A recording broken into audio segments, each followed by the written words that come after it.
teman yang perempuan. Nah, terus ya nggak merancang. Nah, ini saya ajarkan bagaimana merancang sampai kalau HRD buka lowongan kerja, kira-kira yang lamar dikit apa banyak?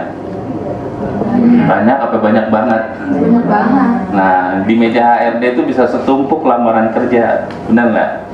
Nah, di antara tumpukan lamaran kerja itu, ya, HRD mungkin nggak dibacain satu persatu, semua diliatin. Mungkin nggak? Nggak mungkin, kerjaan dia banyak. Maka dia akan pilih 1, 2, 3, atau 5 untuk dia pilih mana yang terbaik dari itu. Nah, saya punya cara bagaimana di antara tumpukan lamaran kerja kita yang pasti diambil lebih dahulu. Nah, sehingga itu butuh teknik. Nah, Happy One Adventure nih, trip ke Pulau Seribu, cuma 100.000 udah dapat makan. Lewatin sungai, lalu sungainya itu ada batu besar di hadapannya. Apa yang dilakukan air? Menyerahkah dia? Enggak, ya, dia terus membelah diri, ya, lalu menyatu lagi di ujung batu dan melanjutkan perjalanan menuju samudera luas. Lalu ternyata batunya terlalu besar sehingga menjadi sebuah bendungan, dibendung itu air. Apa yang dilakukan air? Menyerangkah dia? Enggak, dia tetap bersemangat mengumpulkan tenaga, dia dobrak bendungan sehingga bisa melanjutkan perjalanan. Ternyata bendungannya terlalu kuat, sulit untuk didobrak. Apa yang dilakukan air? Kumpulkan lagi tenaga, dia lompatin atasnya kan, bendungannya dilompatin sehingga dia melanjutkan lagi perjalanan. Terlalu tinggi sehingga susah untuk dilompatin. Apa yang dilakukan air?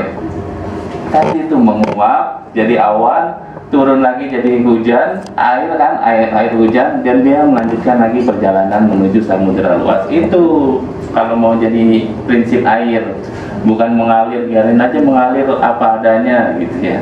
Kalau ngalirnya ke tempat yang bagus, enak. Kalau ngalirnya ke septic tank, lama Anda di situ kan, nggak bisa keluar kan. Nah, temennya siapa? Nah, temennya yang kuning-kuning ya. Kalau kuning emas gitu kan, enak. Ini kuning. Nah, jadi harus dibuat rencana ya. Kemarin sudah kita sepakati. Kenapa? Karena ketika kita membuat rencana, ya, itu akan memberikan tenaga buat kita, memberikan tenaga. Apalagi ketika kita sampaikan rencana kita kepada orang lain, itu jadi doa. Jangankan kita, Allah saja kemarin kan ketika ingin menciptakan manusia, Allah sampaikan dulu rencana itu. Wahai malaikat, aku ingin menciptakan di muka bumi ini seorang pemimpin. Ya ngapain kalau Allah sudah punya kekuasaan, segalanya bisa, ngapain cerita-cerita? Ngapain ngasih tahu orang malaikat? Tujuan Allah adalah mengajarkan kepada kita kalau Allah saja yang punya segalanya, yang bisa melakukan apa saja, masih mau menyampaikan rencananya, mengapa kita tidak? Nah, maka kemarin saya tugaskan bikin rencana, kalian ingin mencapai apa, ingin menuju apa, supaya nanti semangatnya kuat untuk bisa menggapainya. Dan nanti ketika menyampaikan ke teman-teman jadi semakin kuat karena didoakan oleh teman-teman. Nah, sekarang percaya atau tidak bahwa pikiran kita itu mampu berkomunikasi walaupun tanpa suara. Nah, kita tes ya. Berpasangan dulu berdua-berdua. Berdua-berdua berpasangan. Nah, berdua-berdua, oke. Sudah? Sudah ketemu pasangannya? Nah, sekarang caranya sweet 3 kali. Boleh jempol kelingking telunjuk atau batu kertas gunting. Tapi disepakati ya, jangan yang satu batu, yang satu jempol ya, nggak nyambung. Disepakati dulu. Nah, setelah itu 3 kali sweet tanpa aba-aba, tanpa nggak usah diulang ya. Pokoknya 3 kali. Apa hasilnya nggak usah diulang. Misalnya, wah, harus diulang, nggak usah. Pokoknya 3 kali melakukan sweet. Siap? Oke, ayo berdua. 3, konsentrasi. 3, 2, 1. 3 kali. Nah, oke. Pertanyaannya, siapa yang seri 3-3-nya? Nggak ada. Ini banyak banget. 3 kali aja. Yang seri 3-3-nya nggak ada. 2 seri. Oke, 1, 2. 1 seri nggak ada. Ya. Nah, sekarang Ini masih belum selesai. Oke, sekarang konsentrasi. Ya. Ya, tanpa suara ya, tanpa suara, hanya ada di benak kalian saja. Ya, kalian sampaikan saya ingin hasilnya sama. Saya ingin hasilnya sama.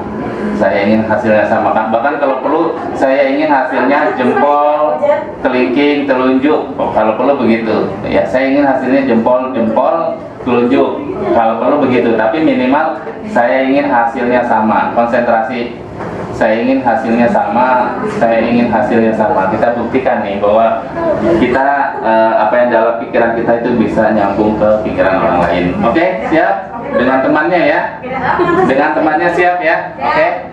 Hitungan ke 10 baru sweet ya. Oke. Konsentrasi dulu. Bayangkan teman Anda juga akan memikirkan hal yang sama.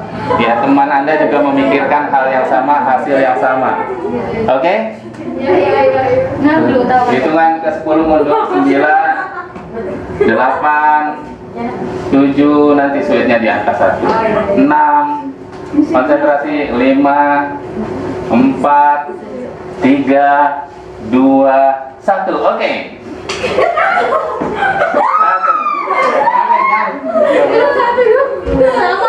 Sama.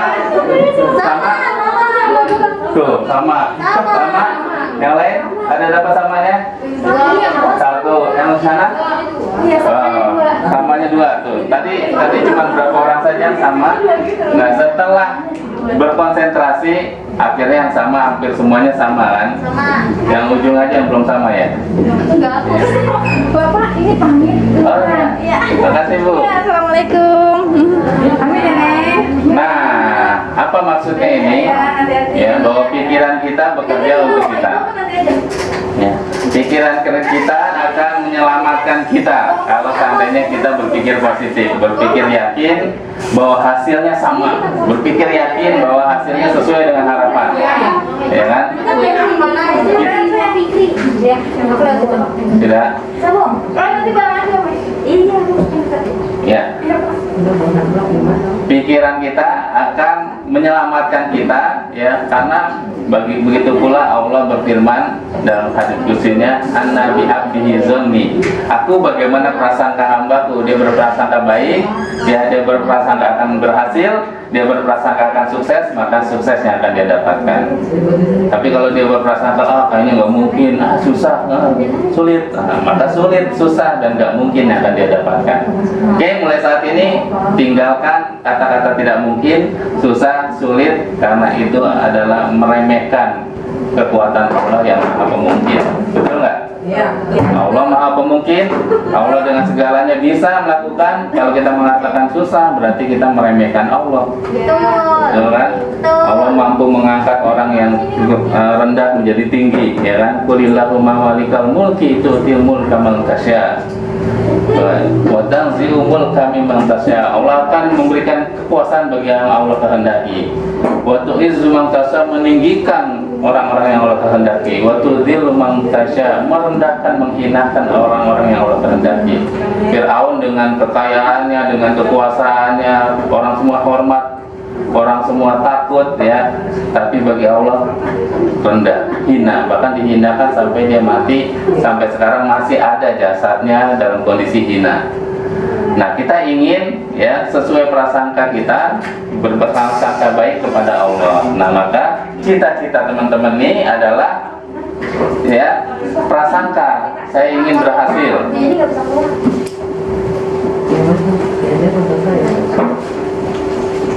Motornya nggak menghalangi ya? Iya. Oke, yuk yang lain tetap konsentrasi. Nah, tujuannya apa? Simulasi sederhana ini tujuannya supaya teman-teman dengan penuh keyakinan membuat sebuah perencanaan. Yang pertama. Yang kedua, kalau nanti berwirausaha kan kita butuh pasar, kan, mencari pasar, karena materinya adalah bagaimana mencari pasar, mencari konsumen. Nah, pertama tadi yakinkan dulu bahwa produk kita yang kita lakukan ini sesuatu yang baik dan bisa dipertanggungjawabkan, gitu kan, kualitasnya juga bagus. Maka keyakinan keyakinan itu akan menguatkan kita. Lalu yang kedua, ketika melihat konsumen-konsumen, ya, yakinlah bahwa mereka akan menjadi konsumen kita. Jadi melihat orang nih, yakinlah bahwa mereka akan menjadi konsumen kita. Berprasangka baik saja, walaupun misalnya cuma ada orang nanya bagaimana, chatting doang gitu kan, nanya tentang produk kita, ya jangan dia mah cuma nanya, udah nggak usah diladenin. Nah itu malah menimbulkan prasangka itu akan jadi kenyataan. Tapi kalau wah alhamdulillah ada yang nanya, kita jawab dengan sungguh-sungguh gitu kan, dan ternyata di sana pun akan sama tuh pikiran yang kita pikirkan, mereka akan menerima sinyal itu kan, wah bener nih, orang ini serius nih untuk melayani produknya gitu kan, maka mereka akan membeli, ya. Kalaupun tidak jadi membeli, kalaupun tidak jadi transaksi, jangan disesali, itu bagian dari jual beli ya. Kadang ada yang beli, kadang enggak gitu kan, kadang cuma nanya. CLBK, tahu CLBK? Tahu. Apa? Nah, CLBK, chat lama, chattingnya lama, nanya ini, nanya warna, nanya ukuran, nanya macam-macam, chat lama, beli kagak. CLBK tuh, nggak apa-apa, itu bagian dari kita melatih diri kita. Oke, jadi itu segmentasi mencari pasar. Ya, kita urutkan dulu nih produk kita ini. Segmentasi itu contohnya seperti ini. Ya. Kalau kalian melihat ke arah kanan, kanan atau kiri? Kiri kalian ya, kiri kalian. Apa yang kalian lihat? Mesin, benang, tong sampah, apalagi bingkai. Pokoknya yang ada di sebelah kiri kalian ini yang kalian lihat, ya, itu namanya segmentasi. Ya, melihat. Ya. Lalu setelah kalian lihat, kalian fokuskan. Saya ingin fokus pada benang. Nah, makanya yang Anda lihat adalah benang apa aja? Benang warna hitam, warna merah, warna kuning gitu kan. Ya. Yang lain nggak kalian lihat, walaupun terlihat tapi nggak kalian fokuskan. Nah, itu namanya targeting. Ya, segmenting, melihat semuanya terlihat, ya, lalu fokus itu targeting, mentarget. Ya, sama seperti kita punya senapan. Ya, kita lihat banyak buruan nih, ya, ada kijang, kelinci, ada rusa gitu kan. Kita melihat di depan kita ada itu semua, tapi kita punya senapan, kita pelurunya terbatas, maka kita target kan yang mana dulu nih, kira-kira nih, wah kayaknya kijang nih gede nih, gampang ditembaknya. Ya, kalau kelinci kan kecil, gesit lagi, susah ditembaknya. Ya, maka kalau rusa larinya kenceng gitu kan, takutnya peluru kita malah nyasar. Maka target kita kijang, yang besar, ya, mudah ditembak. Nah seperti itu. Jadi segmenting itu melihat secara keseluruhan, ya. Lalu targeting itu fokus pada target yang mau kita pilih. Gitu ya. Kalau tadi targetnya adalah benang, maka fokus pada benang. Benang ada macam-macam, saya fokus pada benang hitam, maka ada di sebelah mana benang hitam? Di situ posisinya. Nah, begitu pula dalam mencari pasar. Ya, mencari pasar. Target kita pengennya semua kita layani dari usia 0 sampai aki-aki nenek-nenek 87 tahun. Ya kan? Itu kan konsumen tuh, manusia kan? Ya, manusia. Semua yang lahir dari usia 0 sampai 87 bahkan 90 tahun kalau dia masih hidup, itu namanya manusia. Segmentasi kita berdasarkan usia, ya. Nah, dari itu semua kita pilih kan, dari usia 0 sampai 90 tahun saya ingin produk kita ini menggarap usia 15 tahun sampai 45 tahun. Nah, berarti kan kita mulai fokus, ya kan, fokus dari 15 sampai 45. Yang laki-laki nggak kita lihat, yang masih bayi nggak kita lihat, gitu kan. Nah, ketika kita fokus dari 15 sampai 45, maka kita akan cari mereka adanya di mana usia segini. 15 berarti ada anak usia SMP ya, SMP, SMA gitu ya, usia 15 tahun. 45 mungkin karyawan ya, pengusaha gitu ya, usianya masih 45 tahun. Itu segmentasi target kita. Nah, lalu apalagi segmentasi berdasarkan jenis kelamin. Nah, berarti kan ada laki-laki, ada perempuan, ya, yang setengah-setengah mungkin, walaupun ada kita nggak pikirkan gitu kan. Kita fokus pada laki-laki atau perempuan. Nah, produk kita kalau tadi menjahit, jahitan kita khusus untuk siapa? Laki-laki atau perempuan? Ya kan, tergantung kemampuan kalian. Kalian mau fokusnya di laki-laki dulu, karena laki-laki lebih simpel kan. Yang penting laki-laki itu berupa kemeja, ya, polanya juga gampang. Fokus dulu di laki-laki. Nah, maka akan lebih tepat, lebih skill kalian akan terasah gitu kan, karena semakin banyak melakukan pekerjaan yang sudah kalian tekuni gitu ya. Atau wah, saya kayaknya perempuan nih Pak, karena perempuan banyak modelnya, dan perempuan biasanya setiap bulan ganti baju kan, cari baju model baru. Kalau laki-laki kan mungkin ya setahun juga paling beli berapa gitu kan. Apalagi kadang laki-laki nggak terlalu peduli dengan model kan, dia lihat di mall ada barang bagus ya dia beli gitu kan, walaupun modelnya udah ketinggalan zaman gitu kan. Nah, jadi kalian tergantung kalian nih mau fokus di mana. Oh, saya mau fokus ke anak-anak, usia anak-anak gitu kan. Kenapa? Anak-anak lucu gitu kan. Dan kalau kita jual ke anak-anak, yang bakal membeli itu banyak ya. Yang decision makernya yang akan membelikan buat anak-anak, ada bapaknya, ada ibunya, ada kakek neneknya kan, ada om tantenya kan, pengen beli buat ponakannya kan, ada kan, ya neneknya apalagi kan pengen beli buat anaknya. Makanya coba iklan-iklan anak-anak itu adanya di acara-acara apa? Acara-acara ibu-ibu, acara-acara orang tua. Pada iklannya iklan anak-anak, ya baju Cibitus misalnya, apalagi makanan apa yang buat anak gitu kan, iklannya di situ, karena di situ segmennya apa yang akan membeli itu kakek nenek yang lagi nonton sinetron, apa lagi apa cinta itu apa? Ikatan Cinta tuh, iklannya banyak kan, apa iklannya? Lemonilo gitu kan. Terus apa lagi, kopi banyak kan, karena yang nonton ibu-ibu, rata-rata ibu-ibu, ibu rumah tangga, di mana mereka ingin misalnya memberikan makanan buat anak-anaknya yang sehat seperti yang diiklankan di Lemonilo. Mahal sedikit tapi harga naik dikit, kualitas naik banyak kan begitu, padahal harganya naik banyak ya. Mie biasa cuma 2.500, dia mie Lemonilo berapa? 5.000, 7.000, 8.000 gitu kan. 5.000 lumayan tuh, lagi diskon ya, makanya dibanderol sama dia, diskon beli 5 ya, harganya 25.000 dibanderol misalnya. Ya artinya tetap lebih mahal dibanding mie biasa gitu kan.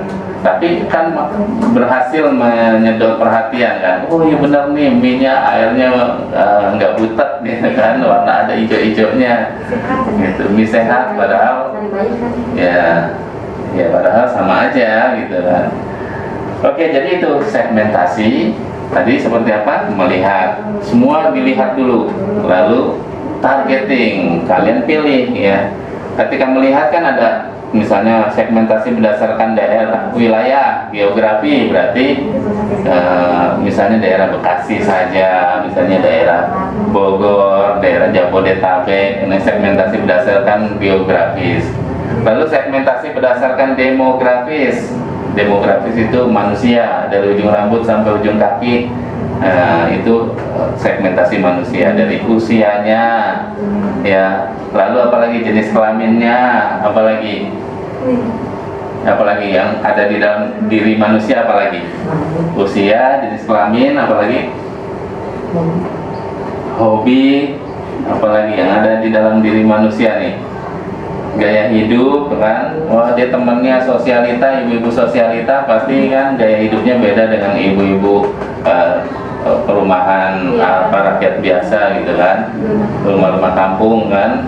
Sosialita tiap hari arisan, tiap hari ada acara gitu kan, sehingga dia butuh banyak sekali pernak-pernik Ya, jilbabnya nggak mau itu saja, apa antingnya, gelangnya, nah, itu sosialita. Tasnya bahkan gitu kan, yang lain pakai tas Hammer gitu kan, dia pakai tas Gucci gitu kan. Nah, jadi pokoknya yang penting bisa tetap eksis. Ya. Nah, berdasarkan usia, berdasarkan jenis kelamin, berdasarkan kebiasaan tadi kan, berdasarkan agama, suku itu juga beda, ya kan? Berdasarkan gaya hidup. Nah, itu segmentasi, ya. Tinggal kita mau pilih yang mana yang mau kita garap, ya. Kenapa mobil BMW Mercy nggak pernah pameran di mall-mall Bekasi? Pernah nggak ngeliat ada di mall Bekasi itu mobil pameran mobil mewah? Nah, Di mana? enggak ya? Pernah? Di mana? Iya, nggak pernah ada mobil mewah pameran di mall Bekasi. Kenapa? Karena bukan pasarnya orang Ya, Bekasi gitu kan. Dianggap kalau pameran di mall Bekasi yang ada mobilnya lecet, cuma buat foto-foto doang gitu kan. Dibeli enggak gitu karena kemampuan membeli daerah Bekasi mungkin dianggap belum bisa, walaupun ada sih yang bisa membeli, cuma kan dianggap secara keseluruhan masih di bawah, menengah ke bawah. Makanya dia bikin pameran di mana, Pondok Indah gitu kan, di Kemang Jakarta, gitu. Pokoknya yang perumahan-perumahan elit. Nah, di situ ada mall, nah di situ dia pameran. Ada yang pernah ke Senayan City, Sensi? Nah, di sana banyak tuh pameran mobil-mobil mewah, bahkan bukan cuma Mercy, BMW, ada Porsche, Lamborghini, pernah pameran di sana. Ya, terus di mana, Taman Anggrek, nah itu juga tuh banyak mobil-mobil mewah juga pameran di sana. Kalau di mall Bekasi Cyberpark nggak ada gitu kan, motor aja paling ada sepeda gitu kan, motor paling itu kelasnya. Mobil nggak ada kayaknya, paling kalaupun ada mobil mobil family kan, Toyota Avanza gitu ya. Tapi ada di DMM. DMM ada. Mobil apa? Iya, mobil biasa kan? Iya, itu bukan mobil mewah gitu. Oke, jadi itu segmentasi, targeting. Lalu positioning. Nah, positioning itu posisi kita kuatnya di mana? Kalau saya bilang Honda, yang Anda terbenak di kalian apa? Honda. Yes. Honda motor misalnya, motor Honda. Apa ya terbenak? Awet gitu kan? One. Iya, bandel gitu kan ya. Pokoknya motor Honda itu motornya awet, bandel gitu kan, irit, bener nggak? Di benak kalian gitu kan, pakainya ada yang pakai motor Honda, irit, awet, bandel. Kalau dijual lagi masih tinggi harganya, begitu kan? Nah, itu positioning Honda. Ya, dia positioningnya seperti itu. Di benak konsumen, dia terkenal dengan kualitas itu. Nah, kalau saya balik, Yamaha, apa yang di benak kalian? Boros. Ya, apalagi cepat gitu kan. Ingat kan, iklannya kan selalu Yamaha selalu terdepan. Nah, berarti dia positioningnya ingin motornya tampil lebih cepat dibanding motor yang lain. Lalu bodinya juga bagus-bagus gitu ya kan. Yamaha tuh keren-keren, bodinya aerodinamis. Dibanding Honda biasa aja kan, Yamaha bagus, aerodinamis. Motor sport lah, kategorinya motor sport. Ya, makanya segmentasi yang beli motor Yamaha rata-rata apa usianya? Usianya di bawah 50 tahun. Nah, tapi yang beli Honda ya kadang usia 60 tahun masih suka pakai motor Honda gitu ya. Nah, itu positioning namanya. Nah, begitu pula di dunia menjahit. Itu kalian harus menentukan positioning saya jago di bidang apa nih. Ya, tadi kalau seandainya di busana laki-laki, fokus di busana laki-laki sehingga terkenal. Pokoknya kalau beli jas, ya, jas laki-laki, ya, belinya di mana? Harry Farmer gitu kan, terkenal kan? Harry Farmer, jasnya laki-laki gitu kan. Kalau blazer siapa yang terkenalnya siapa? Blazer. Ayo, kalian di dunia modenya harus update, harus tahu seperti apa. Jadi nanti kalian bisa belajar. Oh, Harris Farmer jago di jas. Makanya kalau jas pakai merek Harris Farmer lah udah keren banget kan. Ya. Oh, yang kemeja, siapa yang jago di kemeja? Merek apa yang terkenal di benak kita untuk kemeja laki-laki? Alisan kan? Alisan, eksklusif gitu kan. Nah, kalau perempuan apa perempuan? Saya malah nggak update perempuan yang terkenal. Nah, kalau belum ada nih, kalian belum menemukan, kalian yang bikin. Kasih nama misalnya ladies apa gitu kan. Jadi nanti khusus untuk perempuan ya, kalau dia pakai ini udah keren deh gitu kan. Jilbab misalnya. Nah, siapa yang kalian kenal langsung jilbab yang keren itu, jilbabnya siapa? Hah? Elzata, Robani gitu kan. Robani, Elzata, terus apa lagi? Hah? Zalora bukan ya? Hah? Oh, rokok. Ya, jadi seperti itu. Kalau belum menemukan, ini belum menemukan nih, berarti masih kosong nih. Nah, kalian yang ngisi.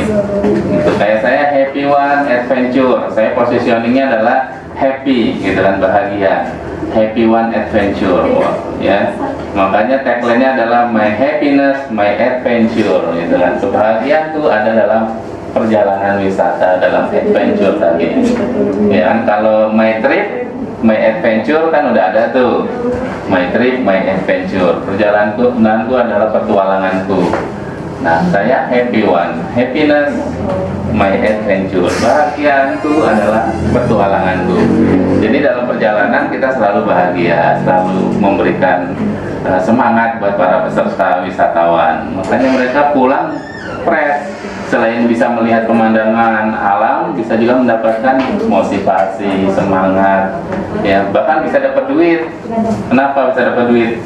Peserta saya itu akhirnya dia ngajakin teman-temannya kan, ingat 10 gratis 1. Dia akhirnya ngajakin teman-temannya, dapat 60 orang. Pak, ada nih 60 orang mau ikut. Nah, maka dia dapat gratis 6. Dapat gratis 6. Ya, dia sendiri ikut gratis, dia dapat lagi uang 600.000. Untung nggak dia? Untung banget gitu kan.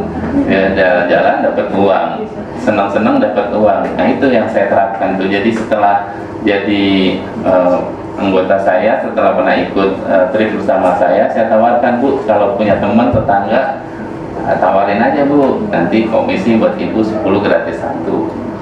Ibu ikut lagi juga boleh gitu kan. Nanti ibu yang jadi pemandu wisatanya tuh, ibu ngasih tahu ke teman-teman gitu kan. Jadi saya tinggal duduk aja kan, dia yang jelasin.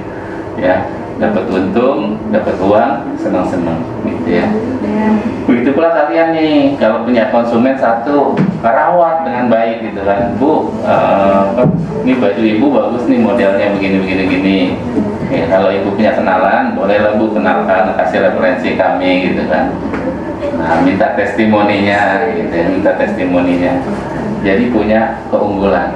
Nah, travel saya setelah bergabung, saya kuatkan lagi dengan media, fakta, makin tinggi lagi tuh ininya, apa namanya, levelnya. Kalau tadi cuman Happy One, My Happiness, sekarang setiap perjalanan wisata kita jadikan sebuah berita, liputan berita, sehingga senang peserta yang ikut kan. Ini aja nelpon, Pak, udah jadi kayak artis saya Pak katanya. Keluarganya juga di syuting gitu kan, jadi berita terbaru kita tentang Pak Curhat gitu ya.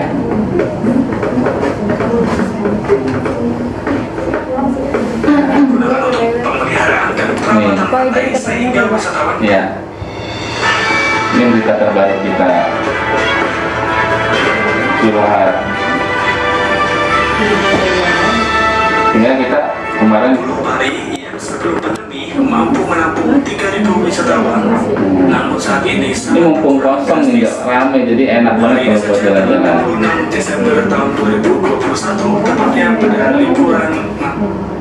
Jadi dengan pengunjung Belanda tentunya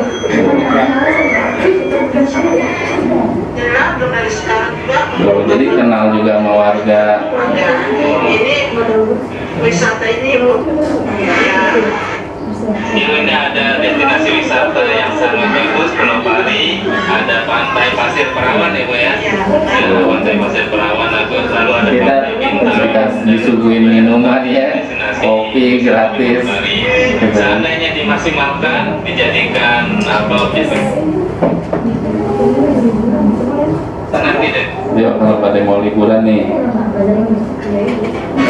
Nah, tuh berenang, lautnya seluas itu kan, ombaknya nggak ada, bisa ngeliat ikan. Seru-seruan. Ya terserah, boleh dengan Bismillahirrahmanirrahim. Pokoknya.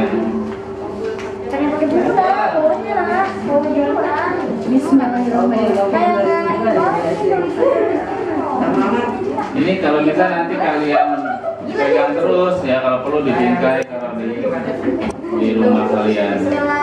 Jadi ketika bangun tidur yang kalian lihat adalah impian dan cita-cita kalian. Ingat, cita-cita harus